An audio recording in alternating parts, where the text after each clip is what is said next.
جو مجھ پہ آ رہا ہوتا ہے نا اسی دوران تم پہ 10 مرتبہ اللہ رحمت بھیج چکا ہوتا ہے۔ یہ انداز ہے رسول اللہ کا۔ کیا وفاؤں کے آسمانوں کا نام محمد رسول اللہ صلی اللہ علیہ وسلم۔ بغیر امامت کے اس انداز سے جنازہ پڑھایا گیا، تقریباً 30,000 کا لشکر ہے جو آہستہ آہستہ آیا گیا۔ اب نبی علیہ الصلوۃ والسلام کی دفن کی باری، اب مٹی کے حوالے کرنا ہے، اور کہا گیا کہ کوئی کہہ رہا ہے کہ مسجد میں، کوئی کہہ رہا ہے کہ مکہ سے آئے تھے تو وہاں پہ۔ اب بکر صدیق ہر جگہ ساتھ ساتھ ہے، مکمل رہنمائی کر رہے ہیں کہ ادھر ہی دفن کریں گے، جہاں رسول اللہ صلی اللہ علیہ وسلم ابھی ان کی جسم مبارک ہے، ان ہی جسم کو اٹھا کے ادھر ہی قبر بنائیں گے۔ ابو بکر یہ کیوں؟ اب بکر جہاں پہ وہ صحابہ کہتے ہیں نا ہم میں جو عالم الناس سب سے بڑے مولانا صاحب تھے نا ابو بکر صدیق تھے، تو یہاں پہ یہی بات ارشاد فرمائی کہ میں نے اللہ کے پاک پیغمبر سے سنا ہے کہ اللہ کے نبی کو جہاں پہ موت آتی ہے نا وہی ان کا مدفن ہوتا ہے۔ اور حضرت عائشہ نے تو پہلے ہی بتا دیا تھا کہ اللہ رب العزت نبی علیہ الصلوۃ والسلام تمام انبیاء کو اختیار دیتے ہیں آنا ہے یا رہنا ہے، تو گویا یہی ہے کہ جہاں پہ وہ موت چاہتے ہیں تبھی تو وہیں پہ رہتے ہیں اور وہیں پہ موت آتی ہے، تو یہاں پہ یہی ترتیب بنی۔ تو آج السلام کو اٹھایا گیا، یہیں پہ قبر مبارک کھودی گئی۔ اب قبر کے دو انداز ہیں، ایک تو مکمل بالکل سیدھ و سیدھ جسے ہم شق کہتے ہیں، اور ایک دوسری جو لحد ہوتی ہے، اس طرح اندر کھود کر پھر دوبارہ نیچے، اور تو اس کو لحد کہتے ہیں۔ اب سوال اٹھا کہ کیا کریں گے؟ تو اب مدینہ میں دو افراد تھے، ایک عبیدہ تھے جو شق بالکل سیدھی کھودنے کے ماہر تھے، اور دوسرے حضرت ابو طلحہ رضی اللہ عنہ، یہ لحد کھولنے کے ماہر تھے۔ اب سوال اٹھا کہ نبی نے بتایا نہیں، ہم ایک کو ترجیح دے نہیں سکتے۔ اب یہاں پہ سمجھ عباس کی ایک بہترین ترتیب چلتی ہے، کہا جو عبیدہ ہیں شق کے کھودنے والے ان کو بھی بلاؤ، اور جو ابو طلحہ ہیں لحد کے کھولنے والے ان کو بھی بلاؤ۔ ان دونوں کی طرف بندہ بھیج دیا گیا، اور پیچھے عباس نے دعا کی یا اللہ جو اپنے نبی کے لیے تو بہتر قبر سمجھتا ہے نا اس ہی کی طرف پہلے پیغام پہنچوا کے اس بندے کو میرے پاس لے کر آ۔ اور ابو طلحہ رضی اللہ عنہ تک پہلے پیغام جاتا ہے اور ابو طلحہ آ جاتے ہیں۔ یہاں پہ رسول اللہ صلی اللہ علیہ وسلم کی جو قبر مبارک کھودی گئی ہے نا یہ لحد ہے، اور بدوائے عباس اللہ رب العزت نے یہی چاہا ہوگا تو یہی ترتیب چلا دی گئی۔ تو چلو پیغمبر سے نہیں سنا تو پھر اللہ نے ہی ترتیب چلا دی۔ وہ جیسے قبر غسل میں کپڑے اتارنے یا نہیں تو واضح طور پہ تو پتہ نہیں تھا، لیکن اللہ نے بتا دیا غیبی آواز کے ذریعے سے۔ تو یہاں پہ زبردست قسم کی یہ ترتیب چلائی جاتی ہے۔ اب بالکل آخری وقت ہے کہ اب اللہ کے پاک پیغمبر کو ہم نے مٹی کے اندر داخل کرنا ہے۔ جب یہ معاملہ آتا ہے نا، حضرت عباس ہیں وہی شخصیت، حضرت علی ہیں، حضرت فضل ہیں، حضرت قسم ہیں، حضرت اسامہ ہیں، حضرت شکران بھی ہیں، یہ نبی علیہ الصلوۃ والسلام کے ساتھ ہیں، یہ ان کو نیچے اتارا گیا۔ اوپر مغیرہ بن شعبہ کھڑے ہیں۔ یہ انداز دیکھا نا تو اپنی انگلی سے یوں انگوٹھی کو کھول کے قبر کی طرف دے لیا، گرا دیا، اے علی میری انگوٹھی گر گئی، اگر اجازت ہو تو میں اندر آ جاؤں۔ حضرت مغیرہ کہتے ہیں کہ میں نے جان بوجھ کے گرائی ہے تاکہ میں بھی آپ صلی اللہ علیہ وسلم کو آخری وقت جو ہو نا اس کو آپ صلی اللہ علیہ وسلم کو میں دیکھ اور چمٹ لوں۔ آؤ اٹھا لو۔ یہ جیسے ہی اندر آتے ہیں نا، کیا انگوٹھی اٹھانی تھی کہ نبی علیہ الصلوۃ والسلام کے ساتھ لپٹ کے رو پڑے۔ ادھر سارے صحابہ کی چیخیں نکل پڑی، اور باقی صحابہ نے کہا اسے اٹھاؤ یہاں سے۔ اب بعد میں حضرت انس سے فاطمہ نے پوچھا تھا نا کس جگر سے تم نے اپنے اللہ کے محبوب پیغمبر کو مٹی کے حوالے کیا ہے؟ تو پھر اب ایک روایت کے مطابق یہ بات ہے کہ مغیرہ بن شعبہ وہ آخری صحابی رسول ہیں جس کا جسم رسول اللہ کے جسم کے ساتھ لگا ہے۔ لیکن ایک اور روایت بھی ہے، میں آپ کو مزے کی بات بتاؤں۔ حضرت قسم ہیں حضرت عباس کے بیٹے، یہ اب خاندان رسول میں سے ہیں۔ حضرت علی المرتضیٰ سے بعد میں کسی نے پوچھا تھا، عبداللہ بن حرس رضی اللہ عنہ یہ فرماتے ہیں کہ زمانہ عمر یا زمانہ عثمان میں نے علی کے ساتھ حج کیا۔ عراقی لوگ علی کے پاس پوچھنے آئے کہ اب حرس کہتے ہیں کہ یہ جب عراقی لوگ علی کے پاس کوئی بات کرنے کے لیے آئے نا تو اے مولا علی میں آپ سے کچھ بات کرنا چاہتا ہوں۔ جی ہم آپ سے کچھ بات کرنا چاہتے ہیں، بولیے۔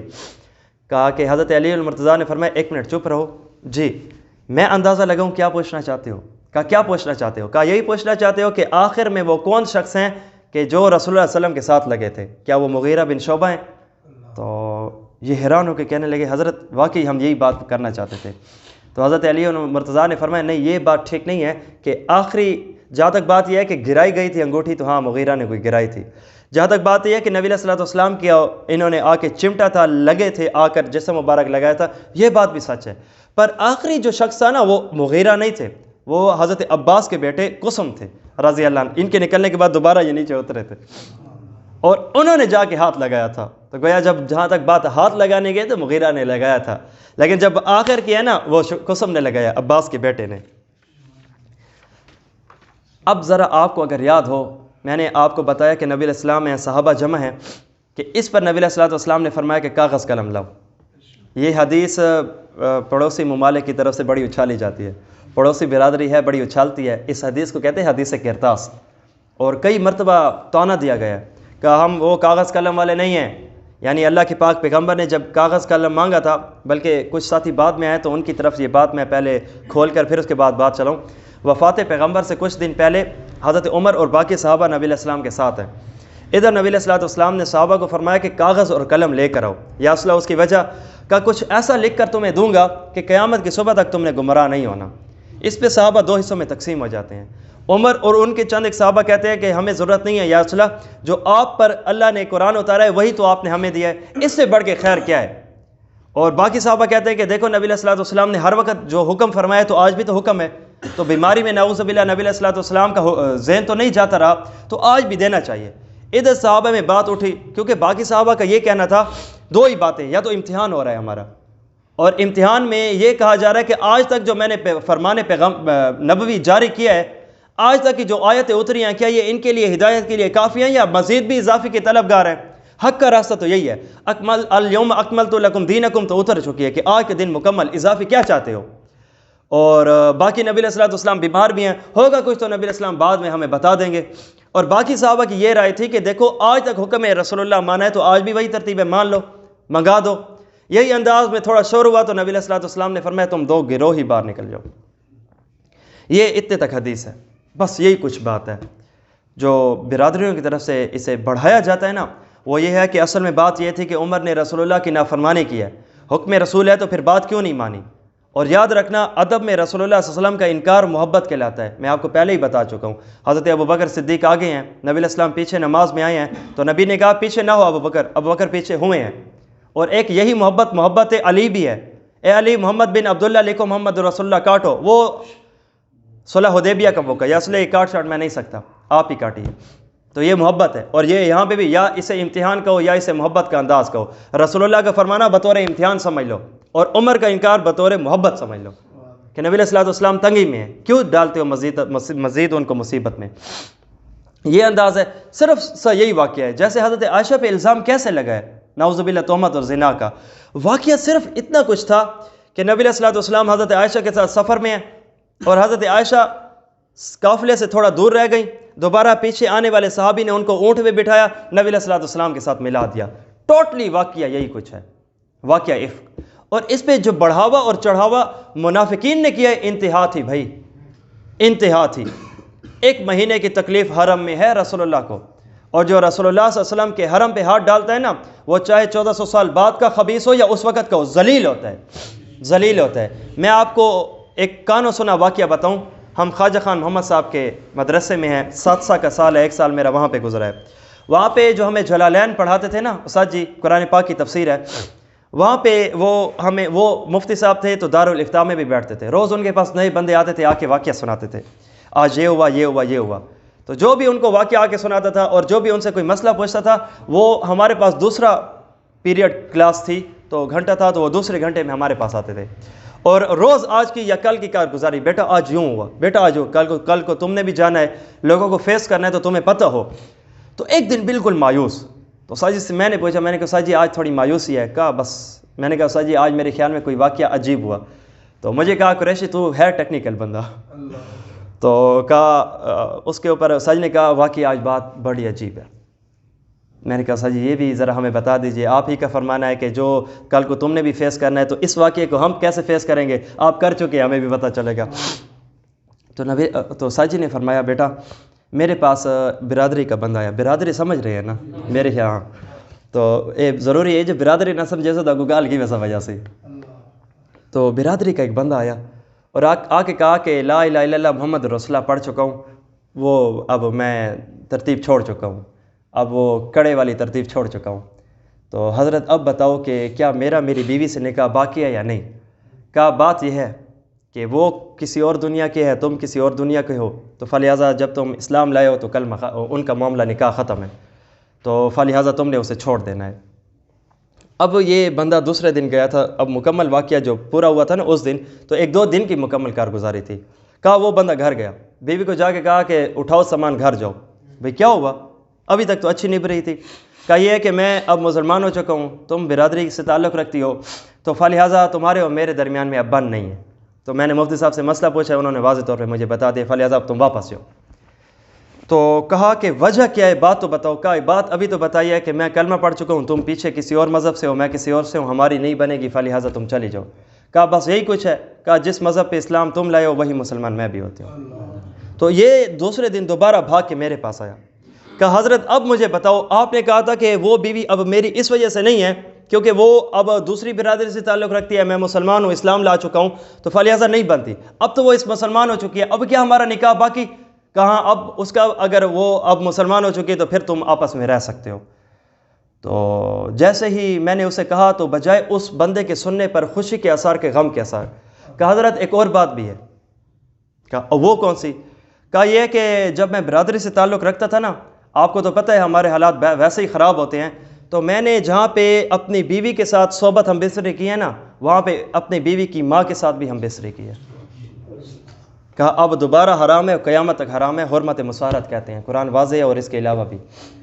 تو پھر اس کے بعد استاد نے کہا تھا کہ جو رسول اللہ کے حرم پہ ہاتھ ڈالتا ہے نا، وہ چاہے آج کا خبیث ہو یا کل کا خبیث ہو نا، اللہ اسے کالا ہی رکھتا ہے۔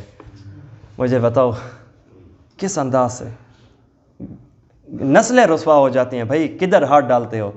رسول اللہ کے حرم پہ ہاتھ ڈالتے ہو، مجھے میری بیوی بچہ ماں بہن بڑی قیمتی ہو، ذرا چار میں کوئی بات بولے تو ہم پسٹل اٹھا لے آئیں، اور کتنے قتل غیرت کے نام پہ۔ اور رسول اللہ کی حرم ایسے ہی، جس کے نکاح سے پہلے جبرائیل تصویر لے کر آئے، یا رسول اللہ یہ عائشہ ہے، یہ تصویر ہے، یہ دیکھ لو، میری تمہاری تصویر حرام ہے۔ یہ ترتیب ہے، نکاح سے پہلے بتایا گیا یا رسول اللہ یہ آپ کی حرم بنے گی، وہ عائشہ۔ صحابہ کہتے ہیں کہ ہم جہاں علم میں خالی ہوتے تھے نا، ہم مرد صحابہ کو علم میں بھرنے والی عورت عائشہ ہوتی تھی۔ ہم میں بہت بڑی مولانا صاحب تھی عائشہ، باہر عالم دین ابو بکر ہیں تو نیچے گھر میں عائشہ بھی ہے، اس پہ ہاتھ ڈالنا آسان ہے بھائی۔ قاری اس وقت تک قاری نہیں جب تک کہ عائشہ کی آیت نہ پڑھے۔ قرآن پاک سورۃ نور 18-17 آیات، سبحانک ھذا بہتان عظیم کی آیات کا ایک مطلب۔ تو اس لیے حضرت عمر فاروق کی بات چل رہی تھی، تو حضرت عمر فاروق رضی اللہ تعالیٰ عنہ کوئی غستاخی نہیں تھے، تو ان کا مقصد صرف یہی تھا، ادب میں آ گئے تھے۔ اب جیسے ہم ادب میں دیکھیں، ایک امام مالک ہے مدینے کو چھوڑتے ہی نہیں ہیں، اور ایک ابو حنیفہ ہے مدینے جاتے ہی نہیں ہیں۔ کسی نے پوچھا اے امام مالک آپ زیادہ تر مدینے سے باہر ہی نہیں نکلتے، اور جب جائیں تو اتنا جلدی کر کے دوبارہ واپس آ جاتے ہیں، اور اے ابو حنیفہ آپ آتے ہیں ابھی سیدھا رہتے نہیں ہیں، سفر کی تھکاوٹ اترتی نہیں ہے اور دوبارہ نکل جاتے ہیں۔ امام مالک نے کہا کہ میں مدینے کی موت چاہتا ہوں، اس لیے اگر میں باہر نکل گیا مر گیا تو پھر کیا ہوگا، میں واپس آنا چاہتا ہوں۔ اور ابو حنیفہ رحمۃ اللہ علیہ سے پوچھا گیا کہ حضرت آپ یہاں پہ رہتے ہی نہیں ہیں، سیدھا آتے نہیں ہیں اور باہر نکل جاتے ہیں، اس کی کیا وجہ؟ انہوں نے فرمایا کہ دیکھو یہاں پہ میں بھی رہتا ہوں، کسی زمانے میں رسول اللہ اور ان کے صحابہ بھی رہتے تھے، مجھے یہ گوارا نہیں ہے کہ کہیں ایسی جگہ پہ میرا پاؤں پڑے جہاں پہ رسول اللہ کا پڑا تھا۔ تو ادب میں انداز دونوں تبدیل ہوتے ہیں۔ میں آپ کو اپنا واقعہ بتاؤں تو حضرت مفتی عبدالواحد قریشی صاحب کے ساتھ ہم ایک ساتھی کے پاس گئے تھے عمرے کی مبارکی پہ۔ تو عمرے کی مبارکی پہ جیسے ہی گئے نا، تو انہوں نے اپنے بہت، کیونکہ وہ تھوڑے ہیوی بندے تھے تو ان کے بہت سارے واقعات تھے، ان میں سے ایک واقعہ انہوں نے یہ سنایا کہ میں اب مفتی صاحب کو سنا رہے ہیں کہ مفتی صاحب جب میں روضہ رسول پہ گیا نا، تو وہاں پہ مجھے اختیار دیا گیا کہ حضرت اگر آپ چاہتے ہیں نا روضہ رسول پہ کھڑے ہو کے چڑھ کے آپ روضہ رسول کو صاف کر سکتے ہیں۔ میری آنکھوں سے انہوں نے کہا کہ آنسو نکل آئے اور رونگٹے کھڑے ہو گئے اور انتہا شدت کی ایک سکتہ طاری ہو گئے، اور کہا کہ نہیں میری اوقات کہاں ہے، میں تو ایسا نہیں کر سکتا، تو مجھ میں کیا ہمت کہ نبی علیہ الصلوۃ والسلام کا نیچے روضہ ہے اور میں اوپر چڑھوں اور اس کو صاف کروں، مجھ میں نہیں ہو سکتا۔ تو جب میں باہر نکلا تو میں نے مفتی صاحب کو کہا، میں نے کہا کہ حضرت مامو جان بات یہ ہے کہ جب میں نے ان سے یہ واقعہ سنا نا تو میرا خوشی سے انتہا تھی کہ میں نے کہا یہ تو بہت خوش قسمتی کی بات ہے، اب یہ لے گا کپڑا اور صاف کرے گا، چڑھ جائے گا اوپر، تو میں تو یہ سوچ رہا تھا اور اس نے چھوڑ دیا کہا بیٹا محبت اور ادب ہوتا ہے، اس میں یہ تھا اور تم میں یہ ہے۔ اظہار اپنا اپنا ہوتا ہے، کوئی آگے آنا چاہتا ہے، کوئی پیچھے رہنا چاہتا ہے، تو انداز اپنا اپنا ہوتا ہے۔ وہی امام مالک میں ہے، وہی ابو حنیفہ میں ہے، اور یہی یہاں پہ بھی ہے۔ صحابہ تقسیم کیوں ہوئے تھے؟ کہ کیونکہ اس وجہ سے رسول اللہ کو کاغذ نہ دو کہ ابھی تکلیف میں ہے، بیماری میں ہے، اور دیگر صحابہ اس لیے کہہ رہے ہیں کہ رسول اللہ صلی اللہ علیہ وسلم کا حکم تو پورا ہونے دو۔ تو دونوں ہی ادب میں تھے۔ اور دوسری بات، بطور امتحان تھا، اور عمر فاروق تو یہاں پہ 100/100 کے نمبر لینے والے ہیں، ان کا جی بھی تو ہائی ہے بھائی، اس سے زیادہ تو مارکس کسی کے ہوں گے بھی نہیں۔ عمر فاروق اور رسول اللہ کے امتحان میں واضح طور پہ پاس ہو گیا ہے کہ شاگرد صحابہ کسے کہتے ہیں؟ جو ممتحن اللہ ہو، جس کا رسول اللہ صلی اللہ علیہ وسلم نے جن کی بہترین قسم کی تربیت کی ہو، اور پھر اس کے بعد قرآن پاک نے ان کو رضی اللہ کہا ہو، تو یہ ایک امتحان میں کامیاب نہ ہوتے تو کون ہوتے؟ اب سب سے بڑی بات یہاں سے یہ نکالی جاتی ہے کہ مسئلہ یہاں پہ یہ تھا کہ رسول اللہ صلی اللہ علیہ وسلم خلافت لکھوانا چاہتے تھے حضرت علی المرتضیٰ کی، اور عمر نے نہ کر دی۔ اوسے اچھا، پھر اگر مکمل واقعہ دیکھو تو نبی علیہ السلام نے کچھ لکھوایا تھا؟ بھائی نہیں۔ تو تمہیں کیسے پتہ چلا کہ نبی علیہ السلام حضرت علی المرتضیٰ کی خلافت لکھوانا چاہتے تھے؟ چلو ایک قدم بڑھ کے میں کہتا ہوں، لکھوانا تو چاہتے تھے خلافت، لیکن حضرت علی المرتضیٰ کی نہیں، ابو بکر صدیق کی۔ میں نے یہاں پہ نہیں کہا تو تم وہاں پہ یوں کیوں کہتے ہو؟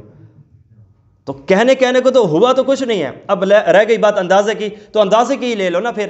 اور دوسری بات یہ کہ یہ بات بنتی ہے کہ ابو بکر صدیق کے حق میں خلافت ہو، یہ بات نہیں بنتی کہ علی المرتضیٰ کے حق میں خلافت ہو۔ اس کی وجہ میں آپ کو بتاؤں، بخاری کی روایت ہے، بزبان علی المرتضیٰ ہے، عباس کھڑے ہیں، رسول اللہ کھڑے ہیں، حضرت علی المرتضیٰ کھڑے ہیں۔ عباس نے علی کو فرمایا، اے علی، میں عباس ہوں نا، میں بڑا ہوں جی۔ اس طرح ہے کہ میں نے ہاشمیوں کو جب اللہ کے پاس جاتے دیکھا ہے نا، قرب موت ان کے چہرے پہ اثرات واضح ہو جاتے ہیں، مجھے تجربہ ہے، میں نے ہاشمیوں کے چہرے دیکھے ہیں۔ تو آج اسلم چونکہ ہاشمی ہیں اور وہی اثرات آ رہے ہیں، تو کیا ہی بہتر بات ہے کہ آج اسلم سے جا کر اپنی نیابت خلافت لکھوا لیں۔ حضرت علی المرتضیٰ نے یہ جملہ عباس سے سنا نا، بخاری کی روایت ہے، تو علی نے کہا اللہ کی قسم قیامت کی صبح تو آ سکتی ہے، علی یہ حرکت نہیں کر سکتا۔ اور اس کی وجہ کہا دیکھو، اگر تو اللہ نے ہمارے حق میں رکھی ہوگی آج نہیں تو کل مل جائے گی، اور اگر ہم گئے اور نبی نے کیا نہ تو قیامت کی صبح تک علی کا حق نہیں آئے گا۔ تو آج برکت سے چوتھے تو ہیں، وگرنہ ایسی ترتیب ہی نہ چلتی۔ ہاں، علی المرتضیٰ میں سمجھداری ہے، علی المرتضیٰ میں تقوی ہے، علی المرتضیٰ میں قابلیت ہے، اگر یہ آ جاتے ویسے ہی نتائج دیتے جیسے کہ ابو بکر نے دیے ہیں۔ لیکن اللہ رب العزت کی جو اور منظور ہے، اللہ رب العزت نے رسول اللہ صلی اللہ علیہ وسلم کو جو فرما دیا، موری ابا بکر فلیصلی بالناس، وہ عائشہ ابو بکر کو کہو۔ جب عمر قبول نہیں ہے مصلی رسول پہ، پھر حضرت علی المرتضیٰ تو چوتھے نمبر پہ ہیں۔ اور تیسری بات، مان لیا حضرت رسول اللہ صلی اللہ علیہ وسلم علی المرتضیٰ کی خلافت لکھوانا چاہتے تھے، ٹھیک ہے جی، مان لیا۔ یہ حکم کہاں دیا گیا تھا؟ گھر میں۔ گھر میں کون ہوتے ہیں؟ اہل بیت۔ صحابہ ابھی ہیں، بعد میں نہیں ہوں گے، باہر نکل گئے، 4 دن ابھی رہتے ہیں وفات رسول سے، تو حضرت علی المرتضیٰ کیوں نہ آ گئے؟ یا اصلا آپ نے وہ جو میری خلافت کے بارے میں لکھنا ہے لکھ کے دے۔ اور 4 دن رہتے ہیں، حضرت رسول اللہ نے بھی نہیں لکھوائی۔ اس کا مطلب یہ ہوا کہ اگر کوئی ضروری بات تھی تو رسول اللہ دوبارہ بتاتے، تو نہیں بتائی۔ ضروری بات تھی تو علی المرتضیٰ لکھواتے، نہیں لکھوائی۔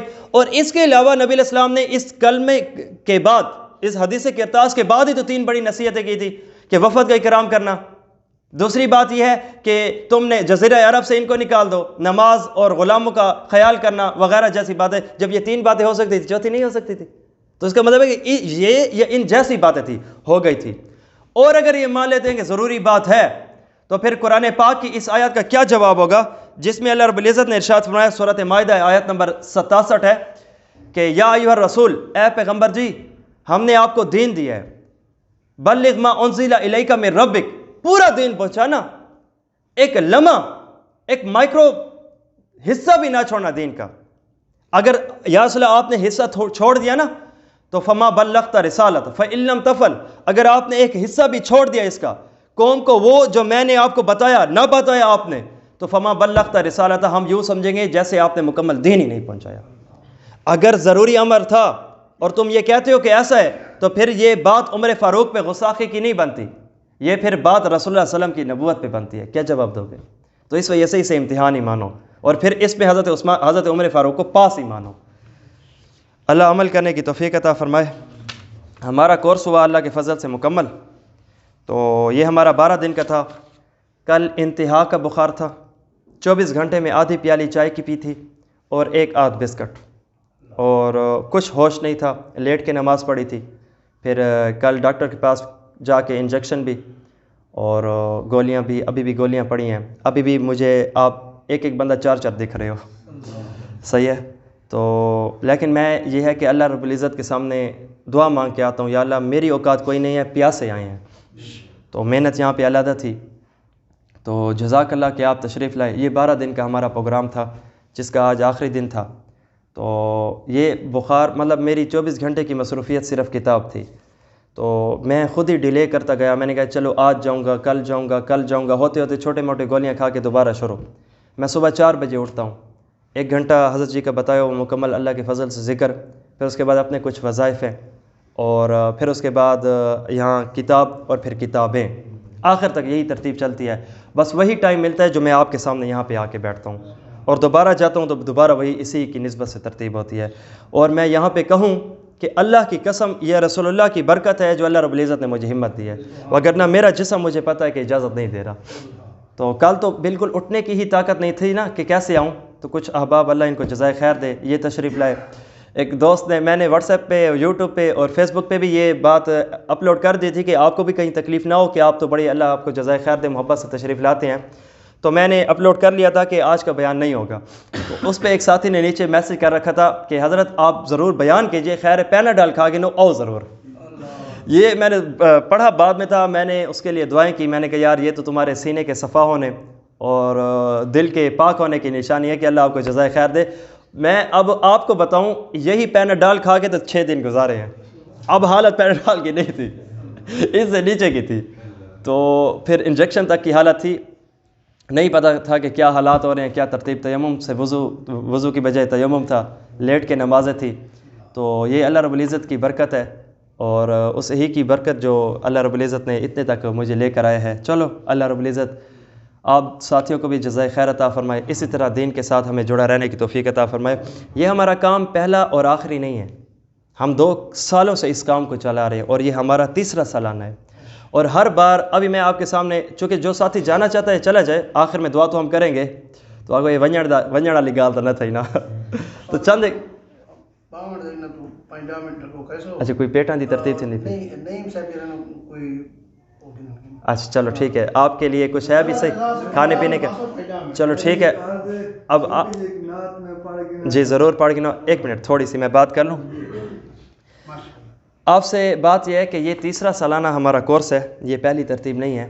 اور پہلی بار تو ہم نے کعبے کی تعمیر سے لے کر مکمل سیرت رسول اللہ کھولی تھی، اور نبی علیہ السلام کی رحلت تک پہ آئے تھے ہم. اور اب اس بار میں نے مکمل چیدہ واقعات لیے ہیں، چونکہ میں نے آپ کو اشاروں میں بات کی ہے. تو سن 1 ہجری سے دوبارہ 3 اور 4، جس پہ میں نے آپ کے سامنے غزوہ خیبر بھی نہیں کھولا، سفر طائف سے پہلے شیب ابی طالب کی تکلیف بھی نہیں کھولی وغیرہ جیسی باتیں. پہلے سال وہ تھا، دوسرے سال ختم نبوت کا کورس تھا، اور تیسرے سال یہ والی ترتیب تھی. تو اب اس کے بعد جو ہے ہمارا یہ تقریباً 18واں 19واں کورس ہے، یہ جو ترتیب دی جا چکا ہے الحمدللہ. ہمارا مہینے میں 2 کام ضرور ہوتے ہیں. نمبر 1 ایک کورس ہوتا ہے 2 یا 4 3 دنوں کا، زیادہ سے زیادہ آج کل میں کوشش کرتا ہوں 1 سے 2 دنوں کا ہو. اور دوسرا ماہانہ اصلاحی بیان ہوتا ہے. اور تیسرا روزانہ بعد نماز مغرب ہمارے بڑے عمر کے احباب کے لیے ناظرہ قرآن ہوتا ہے، جس میں احباب آتے ہیں، اور بڑی عمر کے احباب الحمدللہ کتنے ایسے ہیں جو ختم مکمل کر چکے ہیں قرآن پاک کا. اور انہوں نے مجھے دعا دی، کہا حضرت اللہ آپ کو خوش رکھے.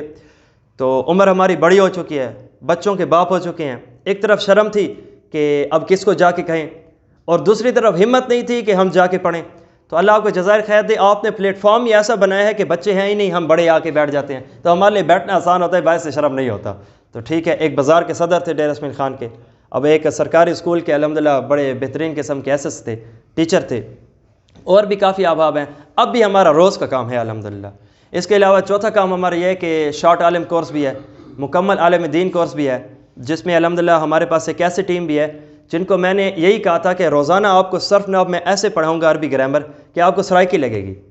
گلا کرنا اس دن کہ آپ کو سرائکی نہ لگے. تو اور پھر اسی انداز سے مختصر پڑھاتے ہوئے قرآن پاک کے اوپر میں ان کو لے کر آیا ہوں.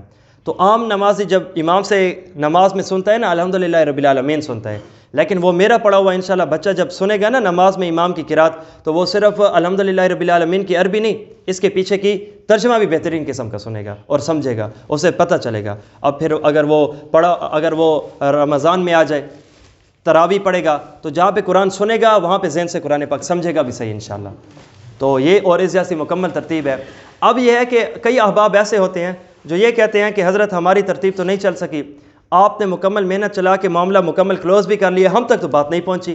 تو اس کے لیے ہم نے بادل بھی بنے ہیں، کنویں بھی بنے ہیں۔ کنویں کا مطلب ہے کہ یہاں پہ آئیں سنیں، بادل کا مطلب ہے کہ یہ آپ کے پاس آئے گا، ایک انٹر پہ آپ کے پاس دوری پر ہیں۔ تو بادل کا کام ہوتا ہے نا جا کے برسنا، تو بادل آپ کے کمرے میں تو آیا ہوا ہے، اب ایک انٹر کی دوری پہ ہے، اگر پیکج ہو تو اوپن کیجیے اور یہ سنیے۔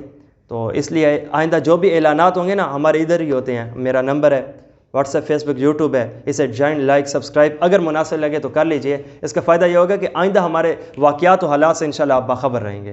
تو جو ساتھی ہمارے ساتھ ٹچ میں رہنا چاہتے ہیں ہمیں اپنا نمبر بھی دیتے جائیں، تاکہ اگر وہ مناسب سمجھتے ہیں تو ہم اللہ کے لیے ان کو اسپیشل کال بھی کریں گے۔ جتنا آپ اللہ کے لیے ہوگا ہم نے انشاءاللہ کرنا ہے۔ تو ابھی کر لیتے ہیں دعا، اس کے بعد ترتیب یہ چلا لیتے ہیں، ساتھی کی نعت ہو جائے گی۔ یہ جب میرے خیال میں مشکات شریف تھی مولانا صاحب کے استاد صاحب نے ہمیں اس کی ایک تو جی یہ بھی بتائی تھی کہ حضرت عمر رضی اللہ تعالیٰ عنہ نے جب صحابہ کو روکا تھا نا، وہ اس وجہ سے کہ حضور علیہ السلام والسلام کی اس وقت طبیعت ٹھیک نہیں تھی، کہ ابھی آپ علیہ السلام کی طبیعت بحال نہیں ہے، اس وجہ سے ابھی آپ علیہ السلام سے کتابت نہیں کرواتے ہیں۔ جی محترم، جس بات کی طرف اشارہ کر رہے ہیں نا وہ حدیث کرتاس ہے کہ آپ نے حضرت عمر کے کاغذ نہ منگوانے کی بہت ساری وجوہات پیش کی ہیں۔ تو ان میں ایک وجہ محترم یہ فرما رہے ہیں کہ نبی علیہ الصلوۃ والسلام اس وقت تکلیف اور بیماری میں ہے، تو اس وقت نہ منگوائی جائے۔